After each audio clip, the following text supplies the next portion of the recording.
Nothing seems to work anymore. 3, 2, 1, lift up. That's a really good start. First of all, today I'm joined by two people whose work has helped redefine what climbing can be. In 2018, they launched Climb Like a Woman, or CLAW, which is creating a space where women could experience climbing in a supportive environment. But their work goes beyond teaching people to climb. It's about confidence, community, movement, and reconnecting with the outdoors. And I'm really delighted to welcome Gowri Varanashi and Mel Batson. And before we begin, I'd also like to acknowledge that CLAW has been shaped by more people than just the two of you, and many others who've been supporting and contributing along the way. So let's start with Gowri first of all. Thanks for coming on the show. And how did you find climbing? How did you first got into climbing? Hi. So I think for me, it's a crazy story. I grew up in an alternative school in India where I would, scramble on rocks and climb trees to pluck fruits. Got super into, I think, just climbing trees for fun. And then I was guiding in the Peruvian Amazon for about 9 years, running eco tours there. And one year, a friend of mine joined me on one of these trips, and she saw me climbing a strangler fig tree with no protection. I would climb up quite high and climb back down. And she said, "Oh my God, you have to try rock climbing. You're going to love it." And then as soon as I went back to the US, she dragged me to a climbing gym. And ever since that first time in a climbing gym, I was hooked. But I think what made me like truly sort of, crazy about climbing and passionate about it is when I went outdoor climbing for the first time, because that's where sort of my love for nature and climbing and moving my body and climbing a rock sort of merged. And I realized, oh my God, this is actually the best combination ever. And that's when I got, like seriously addicted and hooked to climbing. So it was actually the trees in India which got you drawn to it. Yeah, actually, originally, yes. Climbing to pluck fruits and, just feast on mangoes and tamarinds and various fruits. Hey, and Mel, how about you? Because you kind of like live in India now, but where was your beginning of the climbing story? So, I grew up in the United States. I've lived in India for the past 11 years now. Just keeps getting longer and longer. And in the States, I knew of climbing in gyms and stuff. Like I remember I had one of my birthday parties at a gymnastics academy, and they had a climbing wall. And so we all like tried the climbing wall and did gymnastics, but it wasn't ever something that like my family didn't go outdoors that much.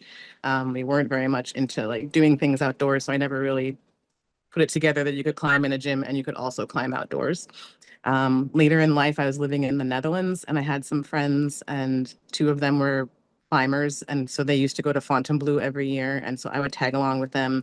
Again, I still wasn't a climber. I love being outdoors. I love camping. I love nature. So I would just run around on the rocks and play the ground as lava. And they're like, "Why don't you try climbing the rocks?" I'm like, same as most people say, like, "Why are you trying it so hard? That way you can go this way. It's easier." I didn't understand. And that was actually my first introduction was there, where they did make me climb this boulder, and I fell and I got stuck in between two different boulders at the bottom. It was like a boulder on top of a boulder. And I was so scared and freaking out, and my feet weren't touching the ground, but I was like stuck in this little tiny crevasse. And then everyone helped me get out. And I remember sitting there and staring at this boulder. And I think that was when I first got that idea. I was like, when we came back the next year, I was like, "Can we go to that boulder that I fell off last year? I want to try it again." And they were like, "Haha, yes, this is it." And then I tried it again and I sent it, and I was like, I see how you guys do this.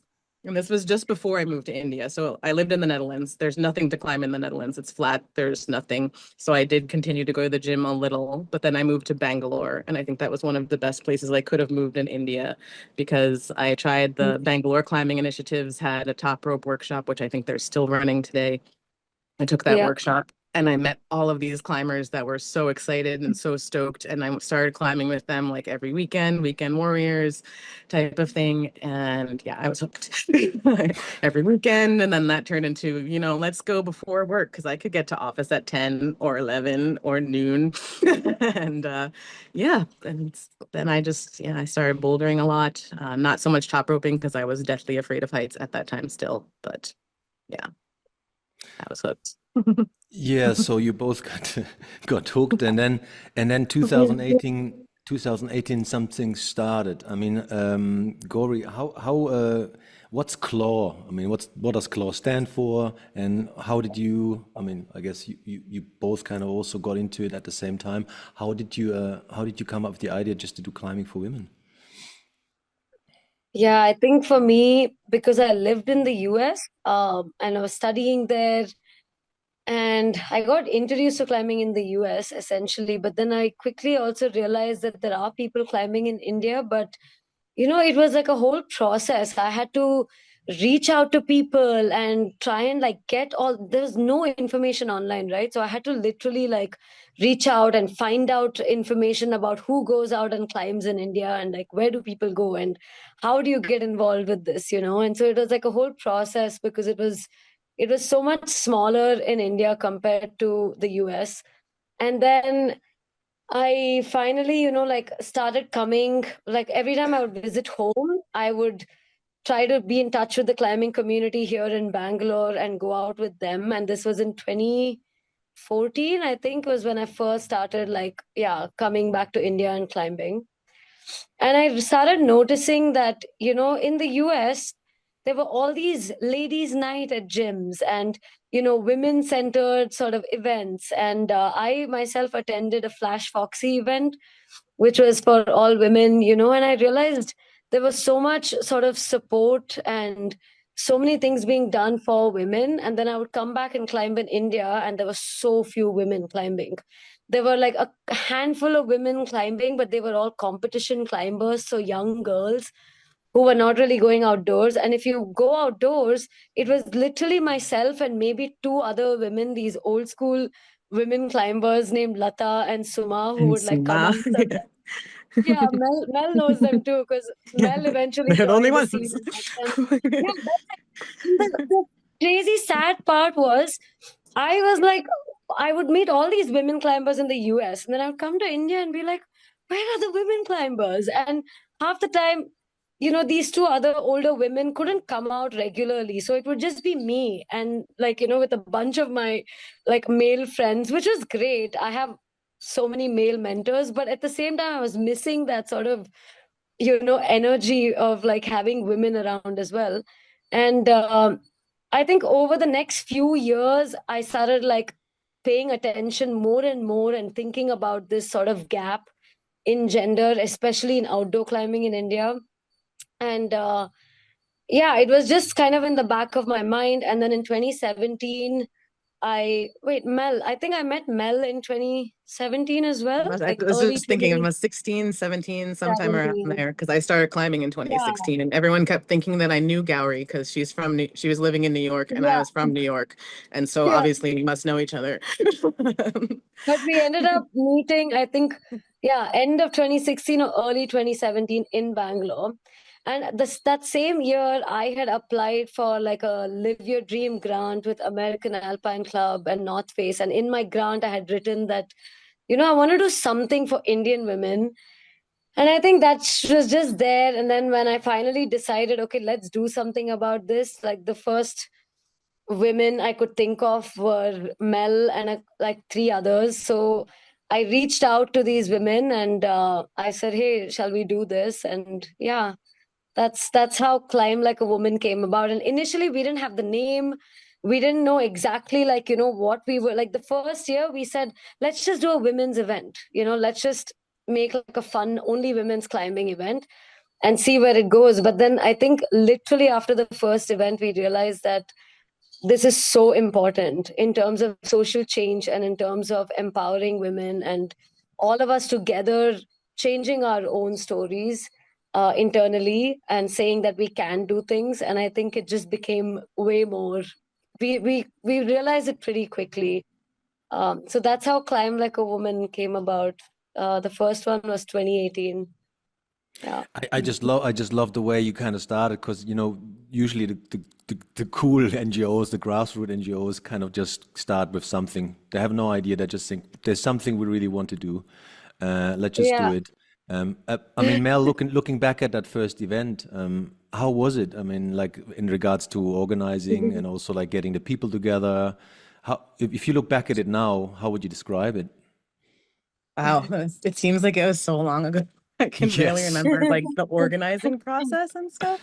We had Mm, people register and yeah, I mean, I was pretty excited about it. I had never been to an all women's event, so I don't think I even understood what we were planning. And it was just like basically all of us were like, we need to have more females in the crag. How can we get people to yeah. be less afraid? And so like, let's make this event. Um, so I feel like it was somewhat kind of easy because we were already going to Hampi a lot. We already knew like where we wanted to stay. We already knew where we could take them to Mm, climb, but we didn't understand the gravity of it. That we wouldn't just be teaching them to climb, especially. I think one of my most memorable moments was checking some girls in, and we had been like, they'll check in and then they'll get their tents, then we'll send them off to set up their tents, and then we can all like get together for the opening ceremony and all.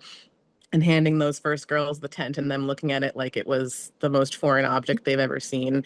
And we were like, just go set up your tent. And they were like, how do we set up a tent? Yeah. And we were like, oh, we're also teaching you like everything from like just to be outside mm, like, and also yeah. climb there.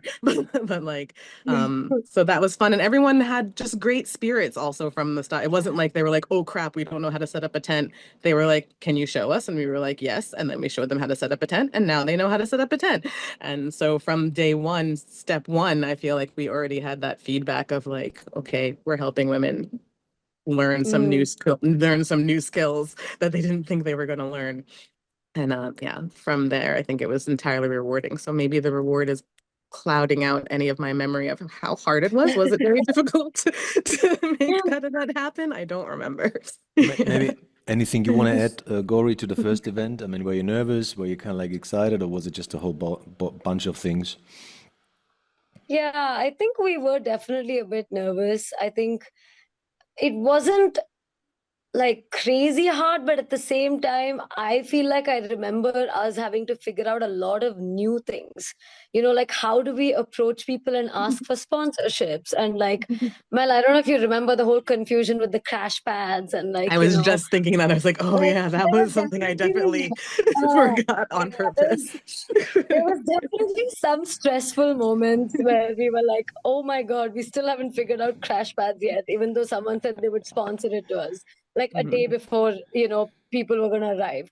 And I mean, of course, we had hiccups like this, but I think overall, like the reason why Mel also remembers it so well is because in the end, I think the community also like supported us and, things just ended up all working out in the end. And then I think, like she said, the result or the outcome was so powerful and so amazing that we are just like, oh, that went great. Everything went great. Um, Mhm. but yeah, I think it was very interesting to figure out a lot of logistics and, teach women a lot of skills.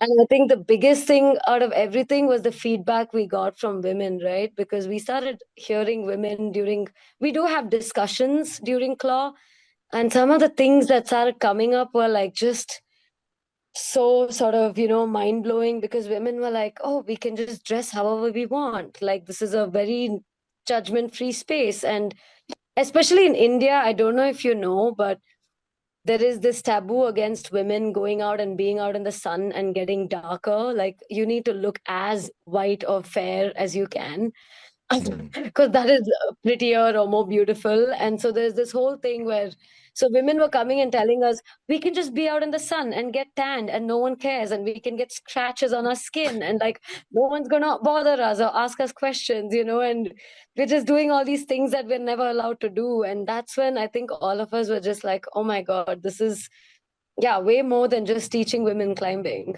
um yeah, that was a very powerful first event for sure. Yeah, I mean, in a way, I can't even imagine because, like the kind of freedom we have in the West, and also me being a guy, like even sometimes just Yeah. running around without a t-shirt, I don't think about these things, and it's just so like you said, so incredible how many restrictions are, in a way, in different places, and also with females, and then coming out and just going like, well, it's fine to be outside, it's cool, and I feel safe to do it instead of feeling judged. I think that's a massive thing. Yeah. Yeah, it was a good outcome. And I think that's why we sort of stuck to it and continued. Um, If it would have yeah. been a shit event, you wouldn't have continued. I mean, you had such a good time probably, and you felt like it's needed. Um, Yeah, yeah. I mean, and tell me about like, because you continued. It's an annual event. Am I right in that? Yes. Annual beginners event. Annual beginners events, and now I saw like the I mean, also why I'm interested is it's not promo, but I'm like there's an event coming up in September, and you're also expanding it now a little bit for also more intermediate climbers. Can you Yes. expand a little bit on that, Mel? Um, so I actually didn't realize that we didn't do it on purpose, but this is the 5-year anniversary of the last time we went to Sethan.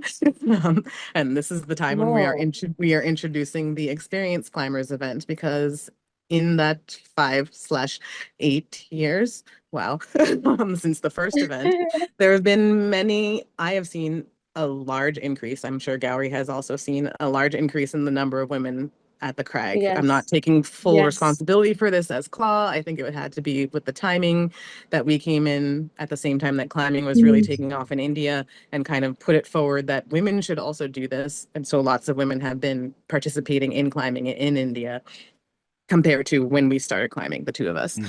Um, and Mhm. so mostly our event is aimed at women who have never climbed before, have never climbed outside before, are interested in learning about nature and how to exist outdoors. But now there's a lot of women in our community who already know all of these things. So they don't need to pay money and come to this event to learn all of these things.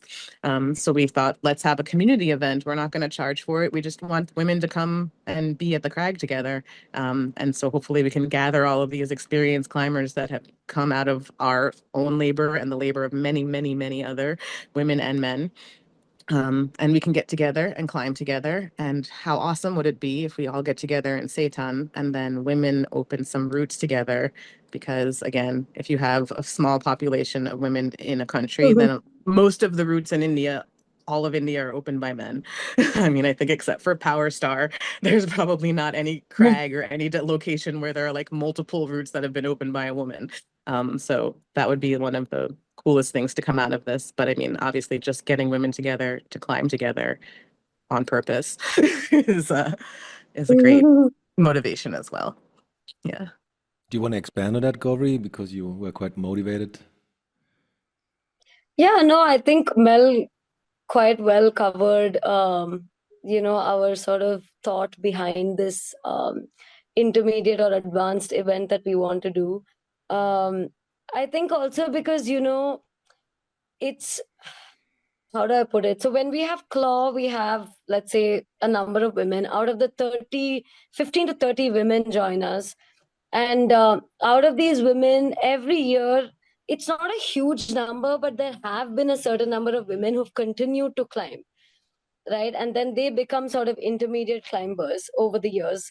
And I think somewhere what's also been happening is, and we have noticed this in the past with claw as well, but what also happens is after they leave claw, we are not able to all end up, meeting each other again, or like hang out in the same space and hang out and climb. And, so then you go out and then you start climbing with whoever is sort of available to climb with in your own city or whatever gym is available or the outdoors, right?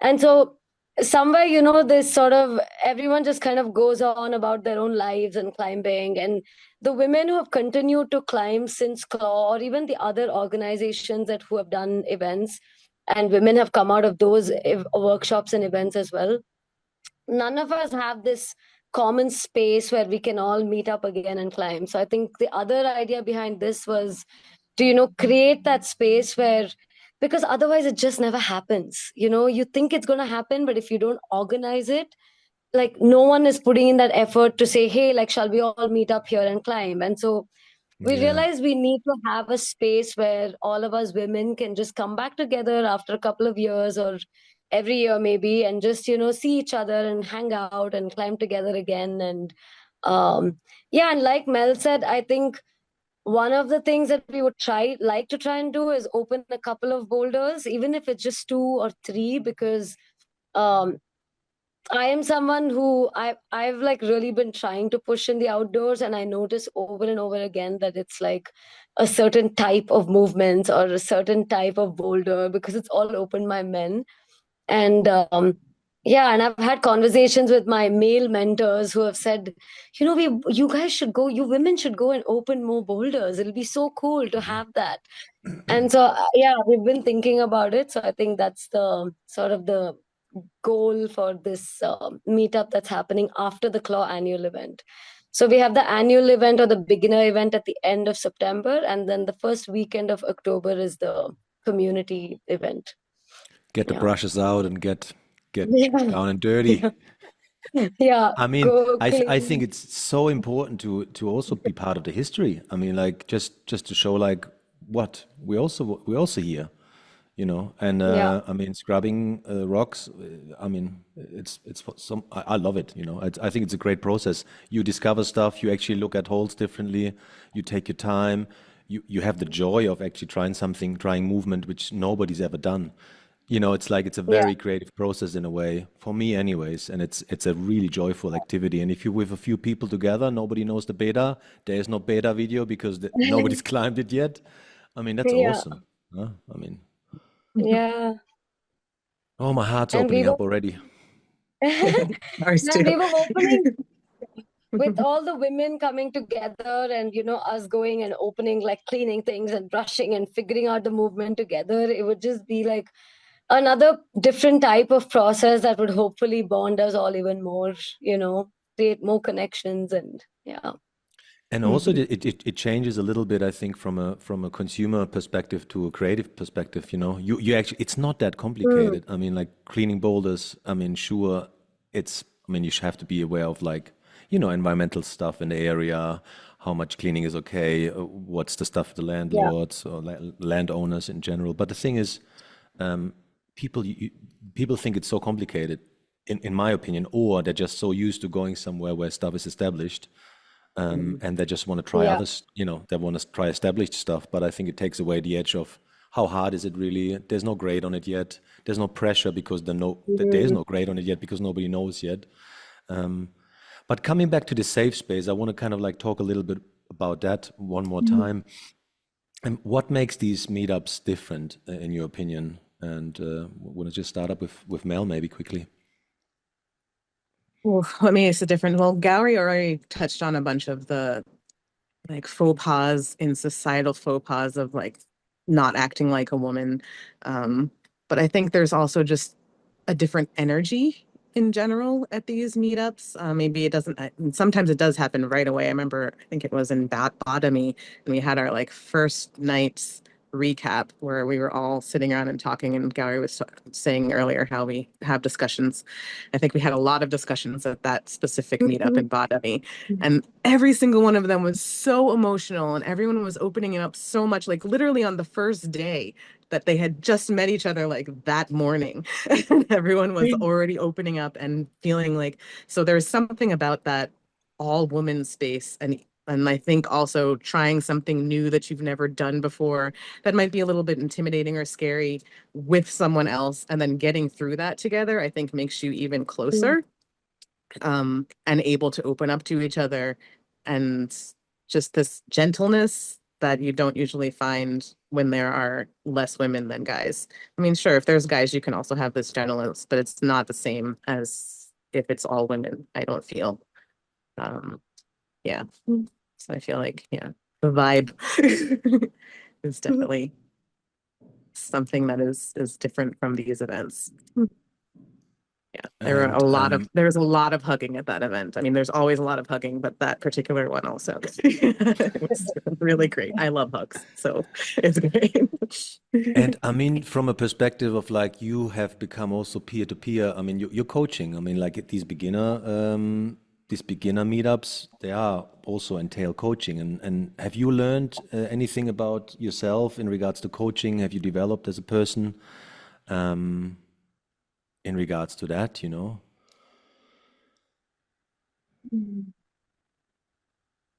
Just I don't maybe the way you know. approach coaching now, you know, the way you work with people. I mean, it's quite an intense question. Maybe I'll go to Gowri first, and you can have a think about it, Mel. Yeah, I mean, I also used to teach like little kids to climb, and I don't really think I've changed Hmm. that much of my style or anything, but it also might just be because it's women. So like maybe I have a womanly style of coaching. I'm not sure.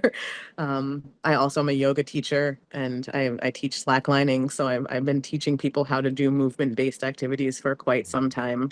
I think I'm pretty Mm, set in the way that I do it. And I don't really know that much has changed. Um, That's totally cool, Besides man. enjoying it, I do also getting back to botany. I was really impressed with how fast the women learn belaying. Hmm. And and I think it's like women really listen to you when you tell them stuff. And then they do what you tell them. And so they learn really fast. And it was really great. Yeah. Yeah, to the defense, maybe it's maybe also the way teaching in school is applied to all different genders, and I think sometimes boys struggle with that attention span, maybe. But Yeah, anyways, maybe. anything else for you? I mean, Gauri, did something change for you in these few years where you just felt like, okay, I'm getting better at doing these things, or like I've learned something out of that, you know, in regards to coaching, in regards to bringing people to the rock? Um, I think in terms of mentoring or coaching, it's not that my style has changed so much, but I think I just became hyper aware of us, we as mentors, like what we are changing in these women, and I think that's what made me want to sort of do it more and do it better. And honestly, I think during these events, like our biggest challenge is not the actual mentoring, because I think, like Mel said, like when it's all of us women, that just comes so naturally and easily to us, like because there's connection and there's, we're all very open with each other. And I think the logistics and making the event happen is what is challenging. But I think in terms of mentoring, uh, realizing what the impact that we are having on these women's lives did bring in a new sort of importance to that mentorship, right? Because I think, like, again, talking about safe spaces, I think what we are all like sort of really proud about and why Claw really works well is because um, I think because of our sort of society's ideas on women in India, especially, it's like a little harsh. um, I think women have the tendency to internalize what they're being taught as they grow up into these like stories about themselves, and they kind of ingrain it in their minds that, like, I am not capable, I'm not strong enough, my body is not built for this. So it's almost like, even though people are telling us, we also end up internalizing that story and making it our own. And I think what happens during Claw is women are actually breaking that story from within, like they're finally breaking that story for themselves and rewriting a new story saying, no, I can do this. My body is strong enough. I am capable. Right. So I think that's where the mentorship and creating the safe space like really comes in, because honestly, like I feel like when you go even indoors in the gym, especially in India right now, I don't know about I think abroad it's fine now, there's not much of a gap between the number of women or like male climbers. But even in gyms in India, you will see women who come in for the first time, they're really overwhelmed and they're hesitating. They see all these like men like being strong and climbing strong, and then they feel very shy and they feel very like intimidated very quickly, right? And I think this is generally like somewhat of a true thing for most women. And so I think because there is this little bit of extra fear and stuff, this creating this kind of a safe space and providing mentorship um, becomes even more important. I also feel like if you're the only female in the situation where you walk into a gym and you're a little bit intimidated, it's doubled down because you're feeling intimidated and no one's there to validate that you feel intimidated, that you don't need to feel intimidated. So Yeah. it's when you have this all women group, then it's just this group of people all experiencing the same thing, and then us telling you that you don't have to be able to lift 80 kilograms, you can still climb, and then seeing everybody not who can't lift 80 kilograms still climbing and having a great time, and that's just reinforcing like that you can change this narrative. Yeah, like Gowri said, we see so many of these unweaving of things that they thought were set in stone and basically weaving a new story. Yeah. Well, it's probably like you just expressed in Gori before. It's more working on the mindset side of things and then on the judgmental thing, or like on deeper levels in a way, how you approach things, you know, or how you feel like you're allowed to approach things, or how quickly you can get put into that category of not being strong, for example, or anything, you know. And also understanding that maybe climbing is not just strength based, it's coordination, it's whatever. It's also joy, you know, like it doesn't matter how hard it is as long as you have a good You're time. enjoying. Yeah. Yes, I mean, you can be your own judge. And Yeah. where do you want to go next? Have you got any ideas? What's in future for Claw? Anything you're really motivated and passionate about for the next few years? Govri, how about you? Um, I actually haven't thought too much about this because I think, one of the challenges is to also, we are officially an NGO, by the way. Um, we will turn 3 years this September. And I think we, of course, have, certain challenges that comes with being an NGO. Like Mel was saying, we are struggling with getting funding. But if we want to keep things running, then funding is a pretty essential, aspect. Because after a while, we can't keep, and we do have a lot of amazing like volunteers and community people who keep helping us, but you also can't keep doing that, so I think for me right now, my goal with Claw is sort of to try to um, maintain what we are doing and try to do this community meetups as well, maybe once a year or once in 2 years. And like Mel said, I think if we do get funding, and this is something that, I'm also trying not to go too far ahead too quickly with planning things, but if we get funding, then yeah, I think one of the things that I would love to do is, like Mel said, work with some like rural communities or like young girls from rural areas. And like in Badami already, when there were a bunch of us who went and did a bolting project where we bolted a whole new area, like a new sector.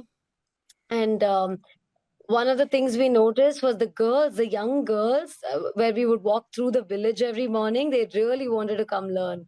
So, we already have places like Badami where I think if we can work with a school or work with some sort of a space and build a small wall there, and Mm. we have a amazing local guide in Badami named Ravi, who's like just an amazing gem of a person. He wants more girls to climb in his own village, and that is something big. He wants boys also, of course, to climb, but he's like, it's really hard to get these girls to come out of their houses because the parents don't give permission easily. And, the girls also feel shy because they think they shouldn't go out and do this.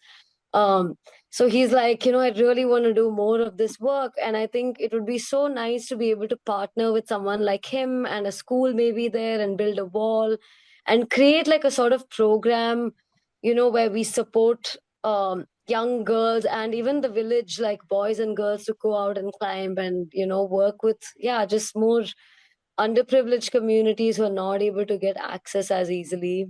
Um, yeah, that would be something that would be really exciting to work on.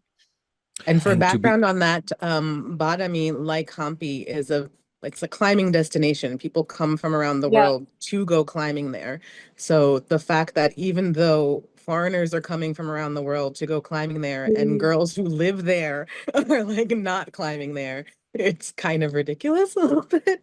And so yeah, we want to help to bridge that gap. And like there's obviously many opportunities there for these girls as they become older, become women, to even perhaps make a career out of this, either professional climber, sport guide, something like this, to get the parents to understand that girls and women can do this as well as boys and men is Yeah, even part of the educational process as well. And for some reason, even boys, I think when it comes to rural areas, even like the boys do sometimes come out, young kids, but even that they don't come out that often as I thought they would. Um, so I think yeah, just getting people out to try the sport, and because it's in their own backyard, it's like in their home. Literally, Yeah. Yeah, literally in their literally. backyard. Yeah. So No, I remember really clearly a time when I was bolting in Albania, and there was a family living. It's a massive cave there, it's mm, overhanging like hell, 100 meters high or 80 meters high, and you could climb there all year because it's actually totally sheltered from rain. It's crazy. There's like walnut wow. trees growing in the entrance of that cave, and there's a family living there on a farm, literally below the crag, 2 minutes, 1 minute walk, and there was a daughter there, and she came and she tried climbing, and she was climbing like nuts barefoot, and you could see how stoked she was, and I felt so bad leaving because I knew, like as soon as nobody really will be there with ropes and the skills, she will not be able to climb or like, have the opportunity. And I think it's such Yeah. a shame sometimes because you can just feel like, wow, there's potential, like crazy potential, motivation, intrinsic motivation. And I think it's such a good idea what you're having. And but how from a pragmatic point of view now, how can people support you? Even if people come to Badami or if people like here in Europe say, hey, I really want to support Claw, where can they send the money to? So we have a bank account in India that people from India itself can just donate directly to that account. You can share the information. And for people outside of India, they can donate to the account via this website Wise. It used to be TransferWise. And then I Mhm. think we should be able to get the money without a whole bunch of problems from the Royal Bank of India. um, as long as it's small amounts, because also we cannot, so if there's a company outside of India who wants to give us money, then we have to have this special document that lets us accept that money, which once we turn 3 in 2 months, then December, yeah. we are allowed to apply for that permission, which should also take some more time. So it's mostly companies outside of India, if they want to donate to us, if they have a company, a nonprofit in India that they could give the money to, who could then give us the money, that also works. Or if they can give us stuff that we can either use or sell, that is always welcome as well. Okay, and if people even come to Badami or something or come to India, they can bring some gear and also donate it to you. Yes, that would help us Yeah. with this. Because like we were talking about with the programs of the rural programs, and same as you said with that girl, it's nice to go and help these rural people get introduced to climbing, but then what happens when we leave? So they've climbed once and they love it, but they don't have shoes, they don't have a wall, they don't have gear. So like if we have a couple of extra pair of shoes and a crash pad for people who live near a crag, or if they don't have a crag, a small climbing wall that we could build for them so that they could continue climbing. All of these things require money. So yeah, send us climbing walls. That'd be great.